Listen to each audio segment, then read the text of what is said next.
عبادت کرنے کی ہے، مگر علماء نے بڑی پیاری 6 عبادات جو فرمائی ہے، وہ میں 6 نوافل جو فرمائے پہلے وہ بتا دیتا ہوں کہ بندہ 6 نوافل پڑھے اس رات، اور وہ نوافل جو ہیں سبحان اللہ، بہتر تو یہ کہ عصر کے بعد سے ذکر و اذکار شروع کر دے، کوشش کرے کہ یاسین شریف پڑھ لے تو 10 قرآن پاک کا ثواب، تو سال کا آخری وقت ہے، تو یہ آخری لمحہ اللہ کرے آپ روزے سے بھی ہوں تو کوشش کریں کہ 13 14 15 شعبان، جہاں 13 تھی انہوں نے رکھا ہوگا امید ہے، ورنہ جہاں 14 ہے وہ ضرور رکھے، اور 14 15 شعبان کو روزہ رکھنے کا فائدہ یہ ہے کہ نامہ اعمال کا آخری دن بھی روزے سے ہو جائے گا، پہلا دن بھی روزے سے ہو جائے گا۔ اب نامہ اعمال کے جو آخری لمحات ہیں وہ کون سے ہیں؟ وہ عصر سے مغرب سے پہلے والے ہیں، تو اس میں تلاوت کر لیں، سورہ یاسین پڑھ لیں، استغفار پڑھ لیں، درود پاک کثرت سے پڑھ لیں، وہ وقت عبادت میں گزارے تو آخری لمحات بھی عبادت میں ہو جائیں گے۔ پھر مغرب کے بعد فوراً کیا کرنا ہے، مغرب پڑھ لی، اب 2 رکعت نفل پہلے پڑھنی ہے کہ یا اللہ ان نوافل کی برکت سے مجھے ہر قسم کی بیماری اور آفتوں سے محفوظ فرما، اور اس کے بعد یاسین شریف پڑھ لے۔ پھر 2 رکعت پڑھے کہ یا اللہ درازی اور عمر بالخیر عطا فرما، زندگی طویل زندگی خیر اور عافیت کے ساتھ مانگنا بھی کوئی حرج نہیں ہے، کیونکہ طویل زندگی ہوگی تو نیکیاں بھی زیادہ ہوں گی انشاءاللہ۔ پھر یاسین شریف پڑھے، پھر آخری 2 رکعت نفل، یا اللہ اپنے در کے سوا کسی کا محتاج نہ کیجیے، اللہ کرے ساری زندگی دینے والے بنے، مانگنے کی کبھی نوبت ہی نہ آئے، یہ نوافل اس نیت سے پڑھیں، اور پھر یاسین شریف پڑھیں۔ اچھا، ایک عجیب سا فینومنا ہے، ایک عجیب سی مسکنسیپشن پھیلائی جا رہی ہے کہ جناب یہ کدھر لکھا ہے اور یہ کیا ضرورت ہے کرنے کی، مجھے بتائیں بھائی، ہم کرتے کیا ہیں اس میں؟ اللہ کی عبادت کرتے ہیں، نفل پڑھتے ہیں، کیا نفل کسی بھی وقت پڑھنا منع ہے؟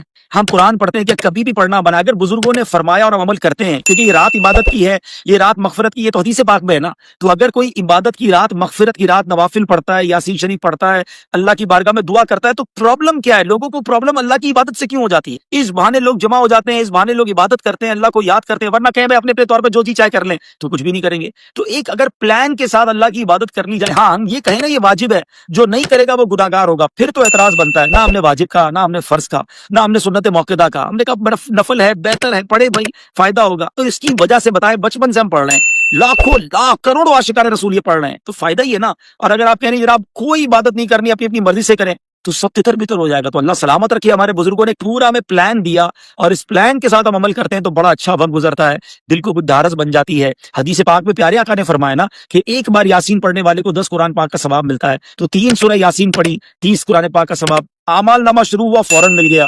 امیر اہل سنت تو ایک اور بھی بڑی پیاری بات بتاتے ہیں کہ ہر 2 رکعت نفل کے بعد 21 بار سورہ اخلاص بھی پڑھ لیں، سورہ اخلاص قل هو اللہ احد، 3 بار سورہ اخلاص پڑھیں گے بھی حدیث پاک میں ہے، تو اس میں ایک قرآن پاک کا ثواب ہو گیا۔ تو 21 بار سورہ اخلاص پڑھے تو 7 قرآن پاک کا ثواب، ایک یاسین پڑھے تو 10 قرآن پاک، یہ ہو گئے 17 ملٹیپلائی بائی 3، 51 قرآن پاک پڑھنے کا ثواب مغرب اور عشاء کے درمیان ہی مل گیا۔ تو پھر تو پرابلم کی ہے؟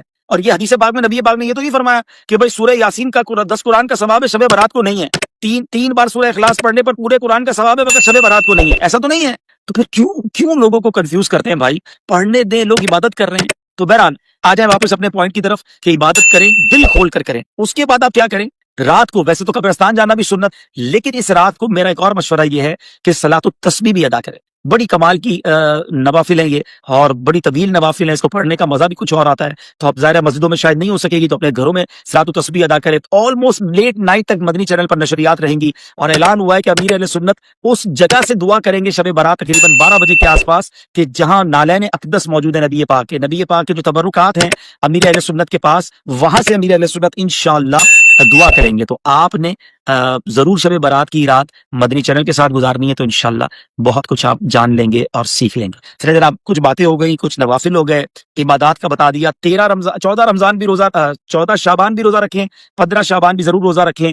اچھا، ممکن ہو جن کے لیے، اب یہ بھی کوئی فرض واجب نہیں ہے بھائی، بزرگوں کا قول ہے اور ہم تو عمل کرتے ہیں بزرگوں کے قول پر، نقصان کوئی نہیں ہے نا، کہ جو بیری کے 7 پتے گرم پانی میں ڈال کے اس کو ابال لے اور اس پانی کو پھر اس سے غسل کر لے، بے شک اس کو پھر بالٹی میں ڈال لیں، تو سارا سال جادو وغیرہ سے محفوظ رہے گا، تو کوئی حرج نہیں ہے۔ بزرگوں کا قول ہے اور ہر سال کرنے والے کرتے ہیں، ہم نے دوبارہ فرض نہیں کہا، اس کو واجب نہیں کہا، تو آپ کا اعتراض بنتا نہیں ہے، ٹھیک ہے۔ اسی طرح یہ بھی روایتوں میں ملتا ہے کہ اس رات جو وہ تو 10 محرم کے لیے کہ شب زمزم 10 محرم کو زمزم شریف جو ہے وہ تمام پانیوں میں شامل ہوتا ہے، شب برات کے لیے یہ بیری کے پتوں والی بات آ گئی، ٹھیک ہے جناب۔ تو بہرحال عبادت کریں اور دل کھول کر کریں، اللہ کی عبادت میں کسی سے سرٹیفکیٹ نہیں لینا، ہمیں عبادت کریں اور جو کر سکتے ہیں کریں، مانگیں۔ آسمان دنیا سے یہ اعلان ہوتا ہے کوئی مانگنے والا کہ ہم اس کی مغفرت کر دیں؟ ہے کوئی توبہ کا طلبگار کہ اس کی توبہ قبول کی جائے؟ ارے ہم گناہ گاروں کو تو توبہ چاہیے، مغفرت چاہیے، اللہ کی طرف سے رحمت چاہیے. تو اس رات خوب مانگنا ہے، بہت مانگے، بلکہ آج بھی مانگے، کل بھی مانگے. آج ماشاءاللہ دنیا کے کئی ملکوں میں شب برات ہے، عرب ممالک میں شب برات ہے، تو انشاءاللہ مکہ مدینے میں شب برات ہے. تو انشاءاللہ آج رات 11:30 بجے ہمارے سلسلے کے بعد حاجی شاہد صاحب دامت برکاتہ العالیہ لائیو مدنی چینل پر بیان کریں گے، especially for the viewers of Madani channel, جہاں شب برات ہوگی. پھر 12:30 بجے آج رات بھی امیر علیہ سنت دعا کریں گے. تو آج رات سے سلسلہ شروع ہے عبادت کا. میں ہوں اور قرآن ہے، تسبیح ہے، عبادت ہے، نوافل ہیں، روزے ہیں. لگ جاؤ بھائی، اور کوئی کام نہیں کرنا، توبہ کرے. اگر ان 6 لوگوں میں آپ شامل ہیں جن کا میں نے بیان کیا تو ضرور توبہ سچی کر لیں، تاکہ جب سب بخشے جائیں تو میرا نام بھی اس میں شامل ہو جائے. چلیں جناب، اب آپ کے کچھ میسج 2-4 منٹ پڑھ لیتا ہوں اور اس کے بعد انشاءاللہ ہم بھی دعا کریں گے. صلو علی الحبیب. جناب 14 شعبان کی رات یعنی 8 اپریل. ارشد اویسی صاحب دیکھیں، ہمارے یہاں پاکستان میں 14 شعبان کل ہے، یعنی بدھ اور جمعرات کی درمیانی رات. عرب ممالک میں آج بڑی رات ہے. ٹھیک ہے، ہاں یہ غسل جو ہے عامر شداد بھائی مغرب کے بعد سے لے کر فجر تک کبھی بھی آپ بیری کے پتوں کے ساتھ غسل کر سکتے ہیں. ہاں مشکات آج نہیں ہے، مشکات بھی آج اپنی خالہ کے گھر کل چلی گئی ہیں. مشل بھی نہیں ہے، آج ہم اکیلے ہیں اور بہت زیادہ دونوں کو مس کر رہے ہیں. جی 12:30 بجے عمر بھائی پاکستانی ٹائم کے مطابق آج رات 12:30 بجے امیر علیہ سنت آج بھی دعا کریں گے اور کل بھی کریں گے انشاءاللہ. مشکات لگتا ہے ہمارا لازم سیگمنٹ ہو گئی ہے، ماشاءاللہ میسیجز آ رہے ہیں ان کے لیے. میں ٹرائی کرتا ہوں کہ دیکھوں مجھے وہ نعتیں جو زبان میں نعتیں ہیں وہ مل جائیں تو میں انشاءاللہ آپ کی دل جوئی کے لیے اس میں سے کچھ پڑھ دوں گا. درود پاک پڑھیں، صلو علی الحبیب. مل گئی جناب، چلیں. اسی مصطفیٰ جے وطن جا دیوانہ، سکوں تھا نبی جے سہن جا دیوانہ. اسی مصطفیٰ جے وطن جا دیوانہ، سکوں تھا نبی جے سہن جا دیوانہ. نبی جے حرم میں عجب جی چمک آ، نبی جے حرم میں عجب جی چمک آ. انہیں روشنی آئی چمن جا دیوانہ، انہیں روشنی آئی چمن جا دیوانہ. اسی مصطفیٰ جے وطن جا دیوانہ، سکوں تھا نبی جے سہن جا دیوانہ. صلو علی الحبیب صلی اللہ تعالی علیہ وسلم. چلے بھائی، سندھی نعت کی بہت ساری فرمائشیں آپ کرتے تھے، آج میں نے پڑھ دی ہے. اور اچھا 7 پتے ایک بندے کے لیے ہے.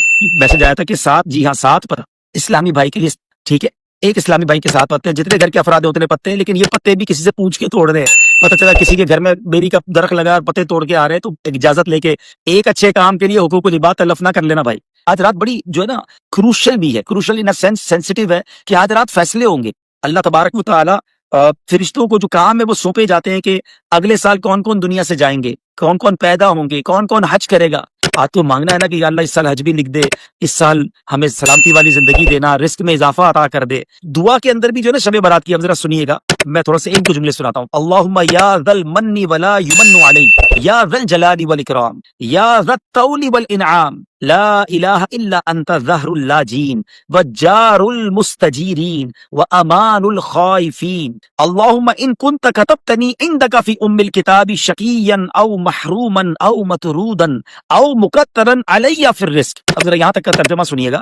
اے اللہ، اے احسان کرنے والے کہ جس پر احسان نہیں کیا جاتا، اے بڑی شان و شوکت والے، اے فضل و انعام والے، تیرے سوا کوئی معبود نہیں. تو پریشان حالوں کا مددگار، پناہ مانگنے والوں کو پناہ اور خوفزدہ کو امان دینے والا ہے. ہم سب کو امان چاہیے نا، ڈرے ہوئے نا، اللہ سے مانگو نا، اے خوفزدہ کو امان دینے والے. پھر فرمایا اب یہ جو ام الکتاب کی بات ہے نا، کتنی گہری بات ہے کہ اے اللہ اگر تو نے اپنے یہاں ام الکتاب یعنی لوح محفوظ میں مجھے شقی یعنی بدبخت، محروم، دھتکارا ہوا اور رزق میں تنگی دیا ہوا لکھ چکا ہے، اے اللہ اگر تو نے لکھ دیا ہے تو اب آگے کیا فرمایا، آگے کیا عرض ہے، ذرا سنیے گا. میں دوبارہ یہاں سے پڑھوں گا تاکہ آپ کو اب ترجمے کے ساتھ جب آپ سنیں گے نا تو ایمان تازہ ہوگا. کیا ہم نے دعا کی، اللہم ان کنت کتبتنی فی عندک فی ام الکتاب، لوح محفوظ میں اگر تو نے مجھے لکھ دیا ہے شقیا او محروما او مطرودا او مقترن علی فی الرزق، رزق کٹا ہوا لکھ دیا ہے، فمحو، اے اللہ مٹا دے. اللہم بفضلک شقاوتی وحرمانی وطردی واتتار رزقی واثبتنی عندک فی ام الکتاب سعیدا مرزوقا موفقا للخیرات۔ اے اللہ تو مالک ہے نا، تو خالق ہے، اس کو مٹا دے۔ اور اے اللہ اب ہمارے لیے کیا لکھ دے، سنو کہ اے رب کریم